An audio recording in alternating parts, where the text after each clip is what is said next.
दोस्तों एक टाइम था जब पेटीएम डिजिटल पेमेंट का चेहरा बन चुका था। लोग ऑनलाइन पेमेंट का मतलब ही पेटीएम करना समझने लगे थे। और फिर 8 नवंबर 2016 को भारत में नोटबंदी के बाद पेटीएम भारतीय डिजिटल पेमेंट के मार्केट में सबसे बड़ा प्लेयर बन गया और फर्स्ट मूवर एडवांटेज ने पेटीएम को इस इंडस्ट्री का किंग बना दिया था। लेकिन फिर ऐसा क्या हुआ जिसने पेटीएम के डाउनफॉल की नींव रखी और क्यों आज ये कंपनी अपने इन्वेस्टर्स की आंखों में खटक रहा है? आज के इस वीडियो में हम आपको पेटीएम के राइज एंड फॉल की पूरी स्टोरी बताएंगे।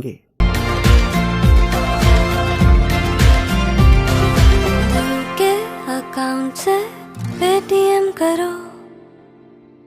तो दोस्तों 22 फरवरी 2022 को साउथ दिल्ली की डीसीपी बेनीता मैरी जैकर की कार को एक तेजी से आती लैंड रोवर ने टक्कर मार दी। दिल्ली पुलिस ने उस इंसान को अरेस्ट किया, लेकिन बाद में वो बेल पर छोड़ दिए गए। वो इंसान कोई और नहीं बल्कि पेटीएम के founder and CEO Vijay Shekhar Sharma थे। यूपी के अलीगढ़ में जन्मे विजय शेखर शर्मा एक मिडिल क्लास फैमिली से थे, लेकिन उनका सपना एक ऐसी कंपनी बनाने का था जिसे पूरी दुनिया में पहचान मिले। साल 2000 में विजय ने 197 कम्युनिकेशंस नाम की एक कंपनी की शुरुआत की और इसी के अंडर ही पेटीएम भी आता है। पेटीएम यानी पे थ्रू मोबाइल को साल 2010 में लॉन्च किया गया था, जिसमें विजय शेखर शर्मा ने $2 मिलियन की इन्वेस्टमेंट की थी। अब शुरुआत में ये एक प्रीपेड मोबाइल और डीटीएच रिचार्ज प्लेटफॉर्म हुआ करता था, जिसको बाद में डेटा कार्ड, पोस्टपेड मोबाइल और लैंडलाइन बिल्स के लिए भी एक्सपेंड कर दिया गया। इसके बाद 2014 में पेटीएम वॉलेट के लॉन्च होने के बाद से भारत में डिजिटल पेमेंट का एक इजी और कन्वीनियंट मेथड आ गया, जिससे पेटीएम का यूजर बेस काफी तेजी से बढ़ने लगा। यहाँ तक कि पेटीएम की पॉपुलैरिटी को देखते हुए चाइना की अलीबाबा ग्रुप, वॉरेन बफे की कंपनी बर्कशायर हैथवे और रतन टाटा जी ने भी इसमें इन्वेस्ट किया हुआ था।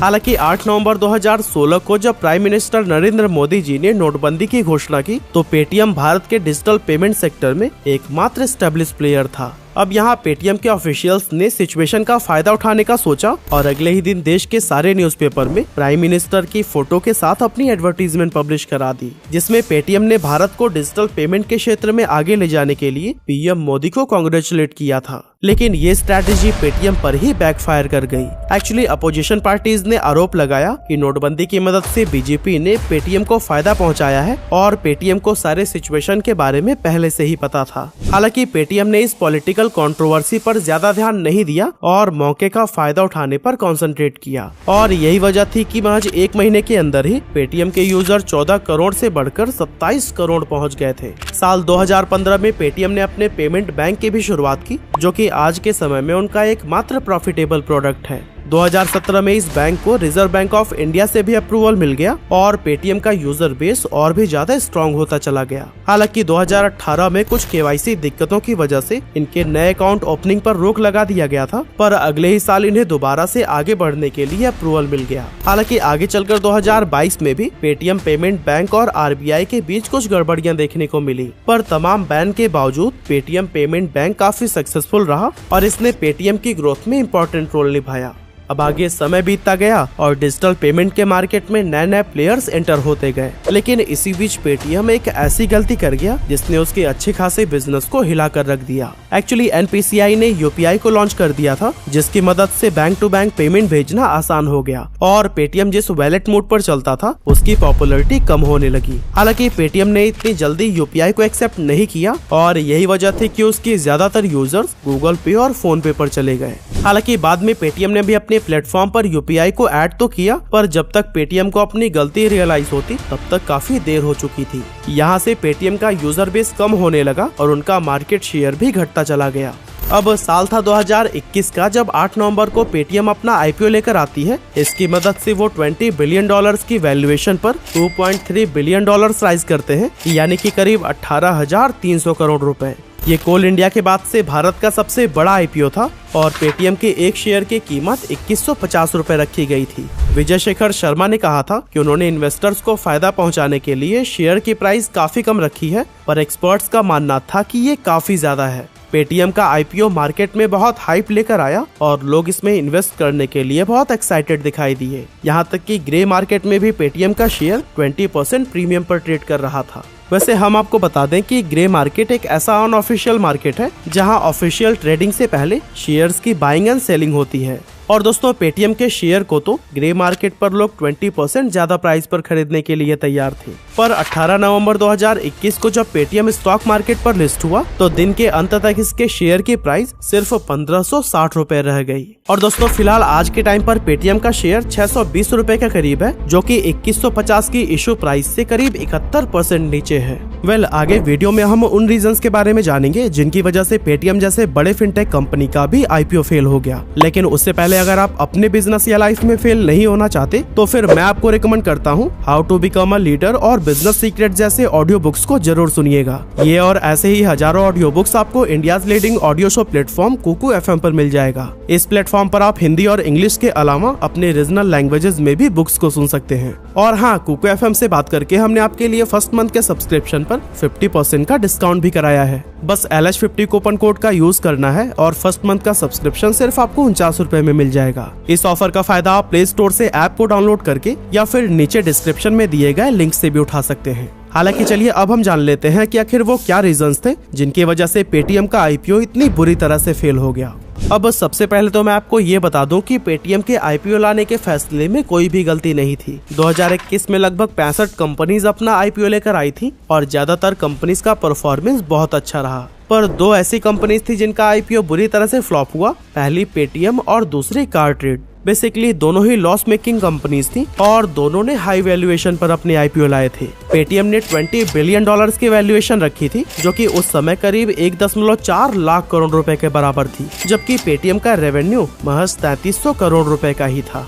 अब दोस्तों एक कंपनी के शेयर का प्राइस और उसकी अर्निंग के रेशियो को प्राइस टू अर्निंग रेशियो या पीई रेशियो कहते हैं। अब क्योंकि पेटीएम एक लॉस मेकिंग कंपनी है, इसीलिए हम इसका प्राइस टू अर्निंग रेशियो नहीं निकाल सकते और ऐसी कंडीशन में हमें इसका प्राइस टू सेल्स रेशियो निकालना होगा, जो कि पेटीएम के केस में 35 आता है। मतलब हम सिंपली समझें तो इस कंपनी को अपने इन्वेस्टर्स का प्रॉफिट कराने के लिए हर साल 400% के रिटर्न देने होंगे, जो कि लगभग इम्पॉसिबल है। अब दोस्तों ग्लोबल स्टैंडर्ड पर देखें तो $20 बिलियन के लगभग की वैल्यूएशन वो कंपनीज मांगती हैं जिनका रेवेन्यू पेटीएम से कम 9 गुना ज्यादा होता है। लेकिन पेटीएम कम रेवेन्यू के बावजूद हाई वैल्यूएशन के लिए गई, जो कि पहले ही दिन से अपने इन्वेस्टर्स के साथ बहुत बड़ा धोखा था। हालांकि पेटीएम का वैल्यूएशन ही इसके आईपीओ के फेलियर का एकमात्र कारण नहीं था। बेसिकली प्राइवेट कंपनीज और पब्लिक कंपनीज के लिए फंडिंग का गेम बहुत अलग अलग चलता है। प्राइवेट कंपनीज फंडिंग काफी आसानी से हासिल कर लेती हैं और अपनी वैल्यूएशन को बहुत ज्यादा बढ़ा लेती हैं,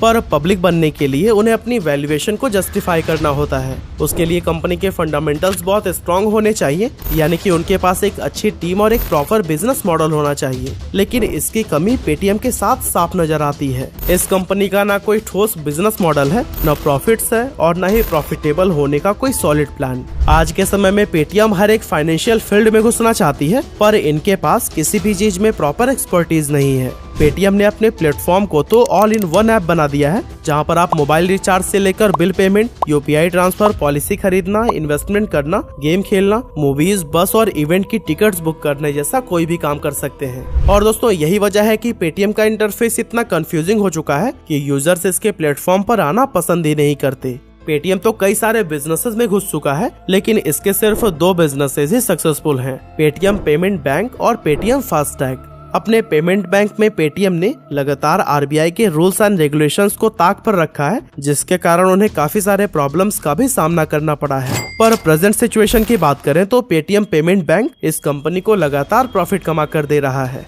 इसके अलावा पेटीएम फास्टैग, जो पेटीएम बैंक के ही अंडर आता है, वो भारत के फास्टैग मार्केट में 28.2% का शेयर रखता है। हालांकि इन दोनों के बाद पेटीएम के पास ऐसा कोई भी बिजनेस नहीं है जो कि उनके लिए प्रॉफिट्स लेकर आ रहा हो। इसीलिए यहाँ सवाल उठता है कि आखिर पेटीएम बनाना क्या चाहता है। अब इस सवाल पर पेटीएम के फाउंडर विजय शेखर शर्मा कहते हैं कि उनका लक्ष्य एक ऐसे बिजनेस मॉडल को बनाने का है जिसमें वो एक बिजनेस से कस्टमर को एक्वायर करें और उसे अपने दूसरे बिजनेस की ओर ले जाकर उनसे भी पैसे कमाए। एग्जाम्पल के लिए अगर कोई कस्टमर पेटीएम का इस्तेमाल करता है तो फिर उसे Paytm payment bank, Paytm FASTag और पेटीएम फर्स्ट गेम जैसी दूसरी सर्विस पर भी ले जाने की कोशिश की जाती है।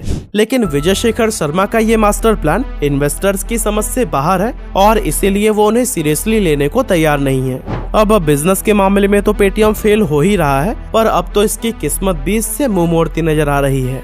एक्चुअली पेटीएम के पास दूसरे फिनटेक स्टार्टअप के कंपैरिजन में एक ही एडवांटेज था और वो था उनका वास्ट यूजर डेटा, जिससे वो मार्केट में लीड ले सकते थे। पर 2021 में आरबीआई के अकाउंट एग्रीगेटर नेटवर्क इनिशिएटिव ने पेटीएम से ये भी छीन लिया। इस इनिशिएटिव के तहत भारत के सारे फिनटेक स्टार्टअप्स एक दूसरे के यूजर डेटा को इस्तेमाल कर सकते हैं। मतलब कि अगर पेटीएम को पता है कि उनका कस्टमर इन्वेस्टमेंट करने में इंटरेस्टेड है, तो फिर उनका ये डेटा फोन पे, गूगल पे और दूसरी फिनटेक एप्स के पास भी होगा। और दोस्तों, इसी के कारण पेटीएम के हाथ से रेवेन्यू जनरेट करने का एक और तरीका छिन चुका है।